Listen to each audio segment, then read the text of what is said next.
sabemos el desastre en salud, ya sabemos ahora lo de la SEC, algunas cosas de economía, ahorita voy a tener al secretario de Economía, y ayer un resumen de lo que dijo el secretario de Educación, está por llegar, creo, Ernesto de Lucas. Si no, nos vamos con los audios también, porque no tiene desperdicio, hay datos duros, contundentes, a diferencia de lo del secretario de Gobierno, que el secretario de Gobierno robaron información, ¿cuál sabe? Digo, pudieron haber robado, no sé, las cuentas de Twitter, juegos, no hay información sustentada. Si hay que salir y hay que fijarse en cómo se dice el mensaje. Y ese eufemismo de la Secretaría de Gobierno mete ruido a la contundencia, por ejemplo, de Ernesto de Lucas, de Natalia Rivera, de la gobernadora, o eso no es, ¿no? ¿Qué dijo ayer el secretario de Gobierno con dice, desfalco, una denuncia contundente que hace el secretario de Educación? Adelante, Alan. Así es, Luis Alberto. Ayer el secretario de Educación y Cultura, Ernesto de Lucas Hopkins, en una conferencia de prensa dijo que hay un adeudo de 2.172 millones de pesos que dejó la administración de Guillermo Padres Elías en educación.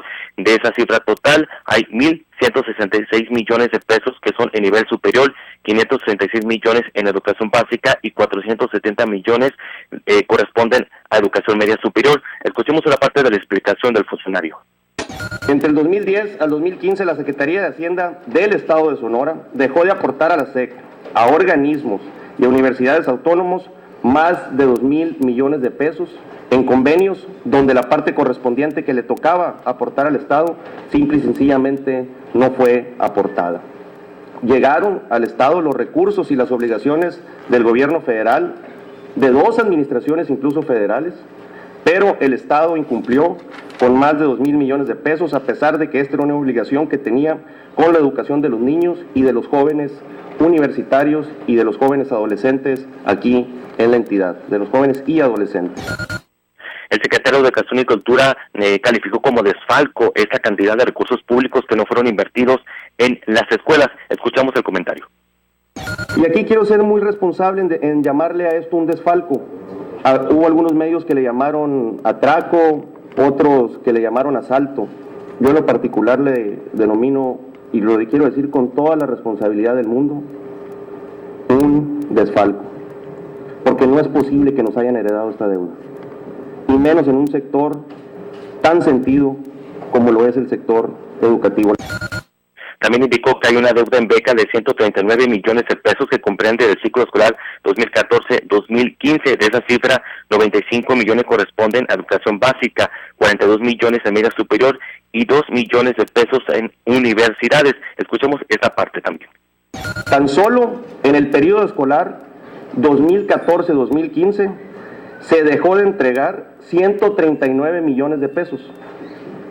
En síntesis, no se entregaron becas. En educación básica se dejaron de entregar 95 millones de pesos a niños que generalmente son los que se encuentran en condiciones más vulnerables y que no pudieron recibir el ciclo escolar pasado la beca correspondiente. En educación media superior, 42 millones de pesos fueron los que se dejaron de entregar a jóvenes que cursan la preparatoria. Y verán ustedes que en educación superior nomás se quedaron debiendo 2 millones de pesos, porque era lo único que se tenía presupuestado. El secretario de Educación y Cultura dijo que se interpondrán denuncias contra quien resulte responsable ante la Fiscalía Anticorrupción por el adeudo. Dijo que será ya el fiscal anticorrupción que definirá si las sanciones van a ser administrativas o van a ser ya penales. Luis Alberto, escuchemos también esta información. Contra quien resulte responsable, mañana a primera hora estaremos visitando al fiscal que fue nombrado por la gobernadora, y lo mismo se está desde la semana pasada entregando expedientes al Contralor del Estado para que inicie las averiguaciones respectivas. Ya vamos avanzados, lo único que tenemos pendiente hoy por hoy es entregar esa misma información al fiscal respectivo. El Contralor tiene ya conocimiento de absolutamente todo lo que aquí hoy fue descrito. Esto es parte del desfalco, como lo llama el secretario de Educación y Cultura, Ernesto de Lucas Hopkins, que dejó la administración estatal a la actual, Luis Alberto. Gracias, te agradezco mucho la información, Ana Rubio. Y ya me voy directamente con Ernesto de Lucas, porque sí, me llama la atención cómo es que lo quieren titular como posible desfalco.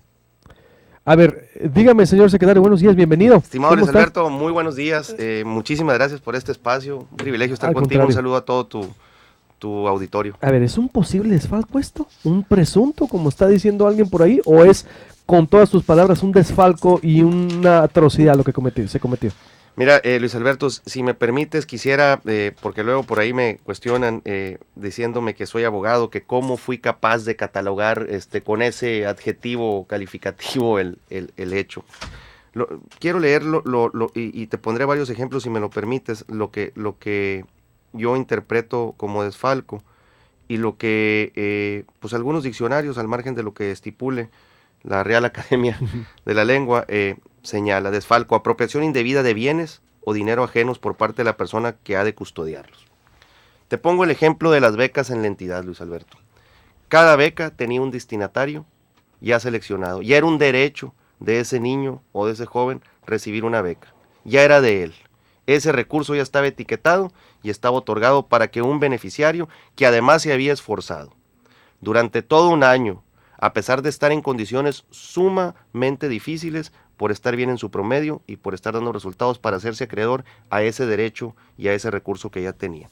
Nomás en el 2014, estimado Luis Alberto, 139 millones de pesos relativos a becas no se entregaron porque no llegó el recurso a la Secretaría de Educación. Eso aquí, en China y en cualquier otra parte del mundo, es un desfalco, porque es un dinero que quien debía de haberlo custodiado para entregarlo, no lo hizo. Totalmente.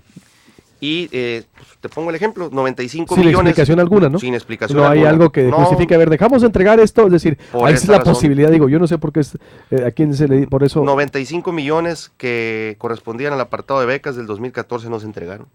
95 millones. 42 a media superior no se entregaron. Perdón.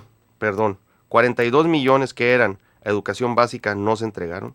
95 millones que era para estudiantes de preparatoria, para jóvenes estudiantes, no se entregaron. Y nomás 2 millones que eran para media superior tampoco se entregaron, porque había un convenio con una empresa televisora. Entonces, pues no se entregó esto, y por esa razón es tan poquito el monto en lo que ahí respecta. ¿Todo cómo lo documentaste, Ernesto? ¿Cómo está documentado? Pues es que es pública la auditoría, información. obvio, es público. Fíjate, ni siquiera auditoría, Luis Alberto. Todo está ahí, es decir, ¿cómo el sonorense que le dices? ¿De dónde salen? Porque yo creo que es una denuncia, está documentada, hay datos duros, expones situación de a dónde no fue el dinero, qué dinero, de dónde venía y qué se debió de hacer. ¿Cómo lo documentaste todo eso? Porque son adeudos que se vienen cargando no de un año, Luis Alberto. Son bolsas y son fondos que existen, y es como funciona el sistema educativo en el país, donde una parte aporta a la federación y otra a la entidad, no más que aquí veníamos dejando de cubrir lo correspondiente al Estado durante varios años. Esto es público, no lo estoy inventando, yo no tuve ni siquiera que recurrir a un despacho externo para poderlo saber. Lo que es más, Luis Alberto, este ejercicio, que por cierto, escuchándote hoy temprano, leí algunos comentarios, no es un show mediático, además de que es un compromiso público que hizo la gobernadora Claudia Pavlovich de dar a conocer a la sociedad sonorense, a través de la opinión pública, la realidad y el estatus que guardaba el gobierno que estábamos recibiendo. Es hoy por hoy lo que nos encontramos realizando. A eso responde, no es otra situación como tú bien lo describes. Por primera vez se está haciendo este ejercicio, y qué bueno que hay ayuntamientos que lo están haciendo. Yo creo que por más pequeño que fuese, hasta el ayuntamiento de San Felipe de Jesús debería estarlo realizando. Y todos los 72 municipios de la entidad deberían estar haciendo lo conducente. Esta es, sin lugar a dudas, en el aspecto del poder ejecutivo lo que se está realizando, pero lo mismo deberían estar haciendo los otros dos poderes, con todo respeto para el resto. Es meternos en otra pero yo sí lo puedo decir, yo creo lo mismo, sí lo puedo, yo sí coincido, a ver, tanto ayuntamientos como diputados, como Poder Judicial, jueces, como gobierno federal. Para mí es algo nuevo que el sonorense no está acostumbrado, porque el que llega tapa al que se va, punto, y se pacta. Discúlpenme, pero eso es lo que nos ha hecho tanto daño en este país. Totalmente, que quien llega no le dice, oye, este es mi piso, así me dejaron, Y así empiezo. Uy, pues es lo normal. Cualquier transición democrática Aquí en el mundo. En el mundo. Bueno, las democracias funcionales, ¿no? Los sátrapas africanos y los rusos, es decir, la mafia rusa opera así, ¿no? La Singapur, a lo mejor, no, Singapur ya está bien. Pueden taparse unos con otros, pero si quieres tú ser un gobierno transparente en lo que viene, tienes que decir, esto es lo que me dejaron.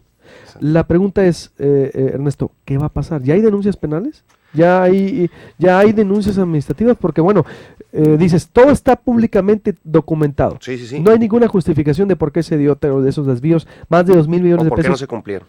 ¿Es un desfalco directo o un posible desfalco? Te pregunto. No, es un desfalco y está desde el 2011, 2012, 2013, 2014 presentándose. Documentado y además con documentos públicos como tal, oficios y demás. Te pongo otro ejemplo. ¿Quién es responsable de todo esto? Pero pero preguntas en el corte porque tengo que volver. Sigo para terminar la entrevista con el secretario de Educación. Después inmediatamente me voy con el secretario de Economía, Jorge Vidal. Hay otra situación ahí grave. Le insisto, usted que me escucha, yo escuchaba a Natalia Rivera. No estamos acostumbrados a esto los sonorenses, porque estamos acostumbrados que el que llega, pues, no, ya es trabajar. Bueno, primero a repartir, ¿no? A ver, no me des, ponme donde hay la cultura política. Y se olvidaba. No, eso es lo que nos hizo daño de por vida, que el que llegaba tapaba al que se iba. Hoy el que llega no quiso pactar, la gobernadora simple y sencillamente no quiso pactar con el que se fue, la buscaron mucho, pues es lo correcto en favor del sonorense. El librito, es que el librito indicaba que tú llegas y ya se olvida. No, pues bueno, ¿y para qué llegas a gobernar? ¿Para pactar? No, al revés, volvemos. Contundente, impactante, controvertido. Proyecto